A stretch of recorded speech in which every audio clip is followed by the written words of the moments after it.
Assalamualaikum warahmatullahi wabarakatuh. Yudas Iskariot itu ternyata jelmaan Dajjal yang menyamar. Bagaimana kisah selengkapnya? Dalam tafsir Imam Ibnu Katsir disebutkan bahwa orang-orang Yahudi telah melihat langsung berbagai macam mukjizat dari Nabi Isa alaihi salam. Mulai dari menyembuhkan orang buta, orang mengalami sakit, menghidupkan orang mati atas seizin Allah Subhanahu wa Ta'ala, dan lain-lain macam mukjizat Isa alaihi salam. Namun orang-orang Yahudi tetap mendustakan Nabi Isa alaihi salam dan menyelisihinya serta berupaya untuk selalu mengganggu dakwahnya. Sehingga hal ini menyebabkan Nabi Isa alaihi salam tidak bisa tinggal dalam satu negeri bersama orang-orang Yahudi itu. Beliau banyak mengembara dan ibunya, wanita yang suci, Bunda Maryam pun ikut mengembara bersama beliau. Orang-orang Yahudi masih belum puas dengan keadaan Isa bin Maryam ini. Akhirnya mereka orang-orang Yahudi berusaha memprovokasi menemui Raja Damaskus. Pada masa itu Raja Damaskus adalah seorang musyrikin, penyembah bintang. Para pemeluk agamanya dikenal dengan sebutan astrolatri, pemeluk agama Yunani.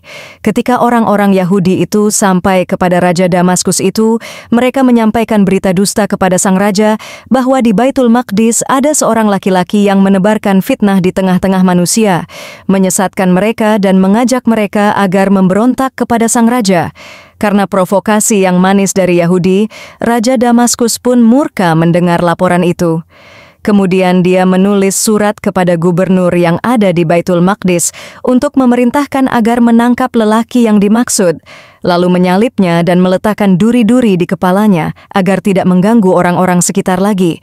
Maka ketika surat raja itu sampai kepadanya gubernur Baitul Maqdis, segera melaksanakan perintah rajanya itu. Lalu dia berangkat bersama sekelompok orang Yahudi menuju sebuah rumah yang di dalamnya terdapat Nabi Isa alaihi salam.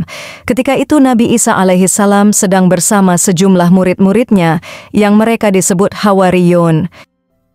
Peristiwa penyergapan itu terjadi pada hari Jumat, sesudah waktu Ashar, yaitu pada malam Sabtu. Pasukan yang akan menangkap Nabi Isa alaihi salam pun mulai mengepung rumah tersebut. Maka ketika Nabi Isa alaihi salam merasa bahwa mereka pasti dapat memasuki rumah itu, Nabi Isa alaihi salam pun berkata kepada para sahabatnya, "Siapakah di antara kalian yang bersedia untuk diserupakan dengan aku? Kelak ia akan menjadi temanku di surga." Maka ada seorang pemuda yang bersedia untuk hal itu.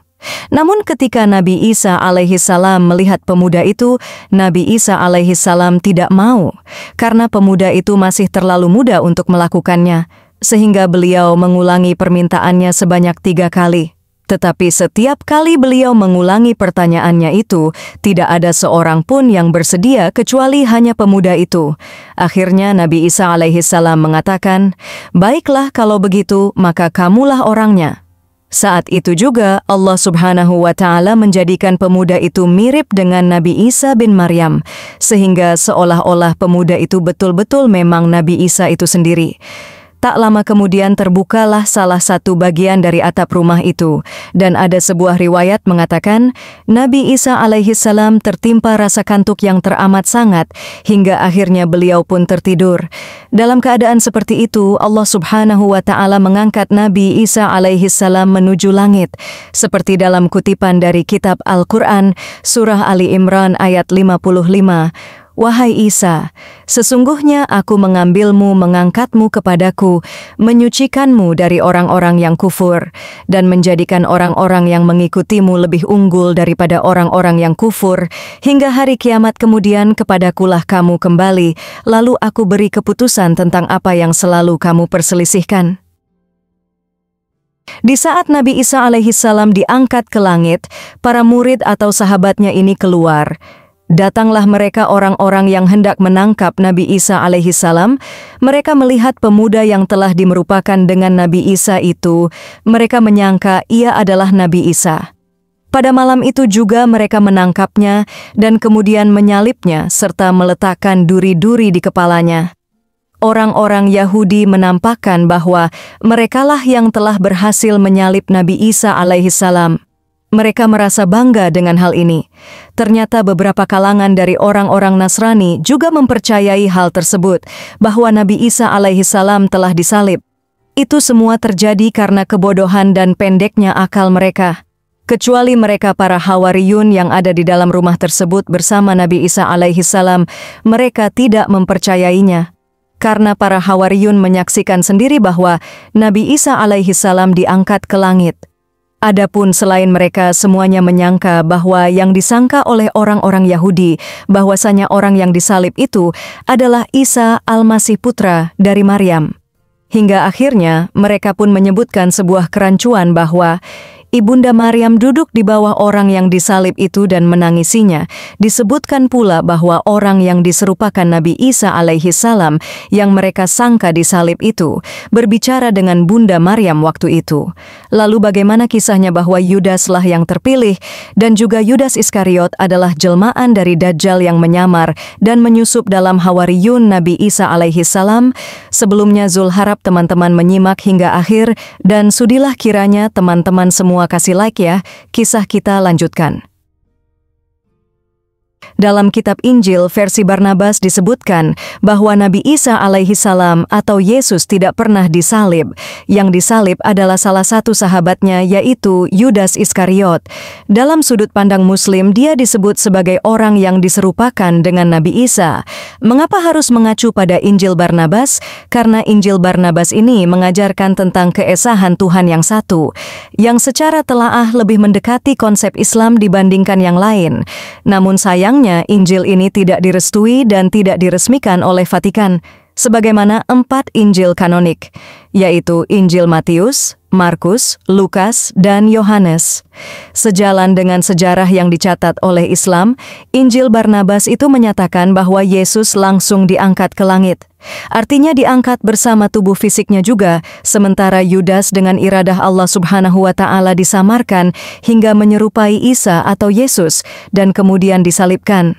Dalam prosesi sebagaimana yang diyakini selama ini, pendapat lain juga mengatakan bahwa bukan Yudas yang disalib, namun murid Nabi Isa alaihissalam yang lain. Meskipun begitu, pada intinya, Yesus atau Nabi Isa dalam sudut pandang Islam tidak pernah disalib.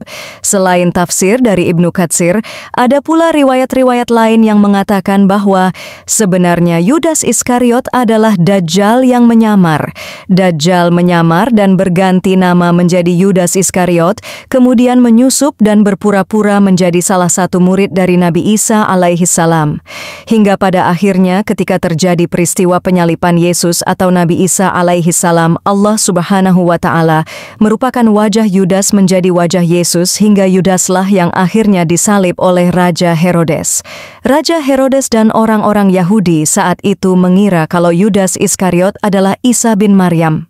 Maka saat itu mata kanan Dajjal atau Yudas Iskariot ditusuk oleh pedang Raja Herodes.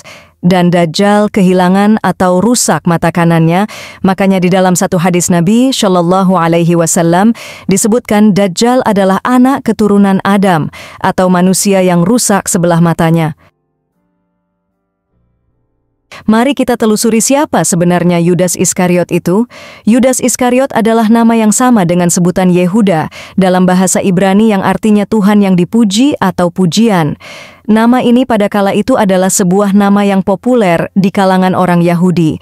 Sementara Iskariot berasal dari kata Shikari yang merupakan sebuah nama dari suatu kader pembunuh terlatih di antara pemberontak Yahudi. Ada juga teori lain yang mengatakan bahwa Iskariot merupakan turunan dari kata Krion, yaitu sebuah kota yang berjarak 15 mil di selatan Hebron, di Israel. Dalam kata Ibrani, Iskariot memiliki arti yaitu orang desa teritorial. Yudas adalah satu dari 12 murid Yesus atau Nabi Isa alaihissalam. Ke-12 murid Nabi Isa atau Hawariyun ini, mereka bernama Andreas Barnabas, Bartolomeus Matius Filipus, Simon, Petrus, Ratius, Yahya bin Zab, Yakub bin Zab, Yakub bin Albius, Yahuda, dan Yudas Iskariot. Para Hawariyum ini termasuk Yudas Iskariot di dalamnya menjadi orang-orang yang membantu Nabi Isa alaihissalam setelah menerima wahyu. Dalam beberapa kitab dan kisah disebutkan bahwa Nabi Isa alaihissalam menerima wahyu pada usia 30 tahun.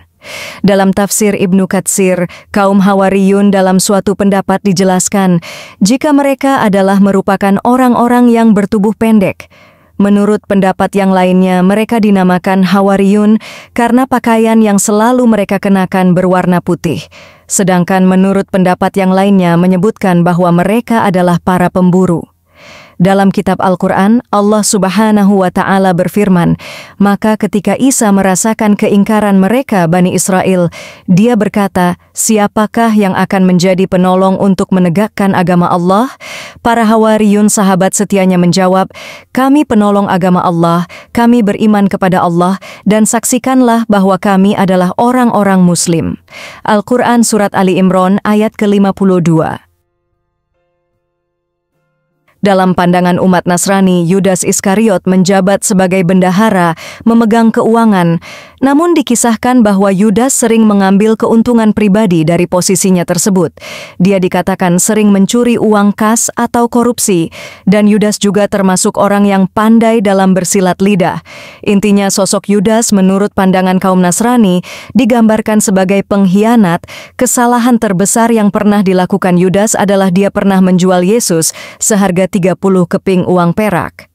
Menurut beberapa ahli sejarah, kemungkinan koin perak itu adalah jenis koin tetragraham. Koin jenis ini umum digunakan di zaman Yesus masih hidup karena dibuat antara tahun 1415 Masehi. Jadi Yudas terlena dengan bujuk rayu imam Yahudi yang sedang mencari-cari keberadaan guru Yudas, yaitu Yesus Kristus. Akhirnya Yudas pun menerima uang 30 keping. Sifat Yudas inilah yang membocorkan dan memberitahukan keberadaan Yesus kepada para imam Yahudi. Yudas memberikan isyarat, orang yang aku serahkan kepada kalian adalah orang yang akan kucium, itulah Yesus. Setelah Yudas berangkat bersama rombongan dan Yudas memberikan isyarat dengan mencium Yesus, Yesus ditangkap di Taman Getsemani dan dibawa ke pengadilan. Taman Getsemani ini dipercaya berada di kaki Bukit Zaitun di Yerusalem, Palestina, dan dipercaya sebagai tempat terakhir Yesus berdoa yang terakhir kalinya sebelum disalibkan. Kemudian setelah berhasil ditangkap, Yesus pun disiksa dan dihukum mati dengan cara disalib. Di dalam Injil disebutkan ketika tahu kalau Yesus akan dihukum mati, Yudas pura-pura tidak senang dan sedih. Akhirnya Yudas mengembalikan 30 keping uang perak itu kepada para imam Yahudi. Namun pada saat itu para imam menolak Yudas, kemudian melemparkan kepingan perak itu ke bait suci. Kemudian Yudas pergi para imam, kemudian mengambil uang perak itu dan berkata, tidak diperbolehkan memasukkan uang ini ke dalam peti persembahan, sebab ini uang darah. Setelah Yudas pergi beberapa waktu setelah itu, dia memutuskan untuk mengakhiri hidupnya dengan cara gantung diri. Namun menurut Lukas, 30 keping uang perak itu digunakan Yudas untuk membeli sebidang tanah, lalu Yudas terjatuh di tanah itu dan perutnya terbelah sehingga semua isi perutnya tertumpah keluar. Hal itu pun disaksikan oleh penduduk Yerusalem, sehingga tanah itu mereka sebut dalam bahasa mereka sebagai Hakal Damai, yang artinya tanah darah.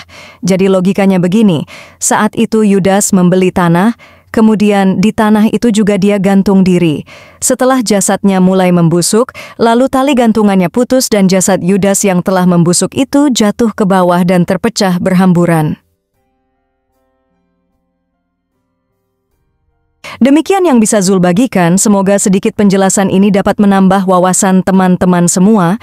Dan memang perlu kita yakini bahwa Isa bin Maryam adalah Rasulullah dan juga termasuk ulul azmi. Semoga bermanfaat, kurang lebihnya Zul mohon maaf. Wallahu a'lam bishawaf. Wassalamualaikum warahmatullahi wabarakatuh.